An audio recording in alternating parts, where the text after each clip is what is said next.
السلام علیکم ناظرین، حجازی ڈیجیٹل نیٹ ورک میں خوش آمدید۔ ناظرین، 22 جنوری آج کا دن تاریخ کے آئینے میں ہم آج ہی کے دن میں دنیا میں رونما ہونے والے اہم واقعات سے آپ کو آگاہ کرتے ہیں۔ 2006 میں ایوو مورالس بولیویا کے پہلے مقامی صدر منتخب ہوئے۔ 2004 میں بحر ہند میں آنے والے ہولناک زلزلے سے متاثرہ افراد کے لیے برطانیہ کے شہر کارڈف کے ملینیم اسٹیڈیم میں چیریٹی کنسرٹ کا انعقاد ہوا، جس میں متاثرین زلزلے کے لیے $2.4 ملین کی امدادی رقم جمع کی گئی۔ 2003 میں اقوام متحدہ نے رپورٹ جاری کی جس میں بتایا گیا کہ القاعدہ اور عراق میں کوئی تعلق نہیں ہے۔ 1970 میں بوئنگ 747 نے نیویارک اور لندن کے مابین پہلی باقاعدہ مسافر پرواز کا آغاز کیا۔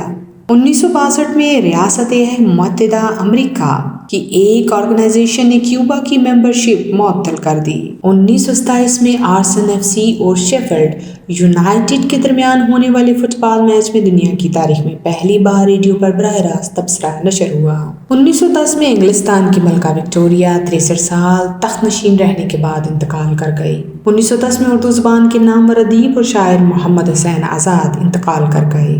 2023 میں بیران ڈی آوری ایک کشتی ران اور پاکستانی ممتاز کاروباری شخصیت انتقال کر گئے۔ 1981 میں اشتیاق حسین قریشی مورخ، ماہر تعلیم اور اردو کے ادیب انتقال کر گئے۔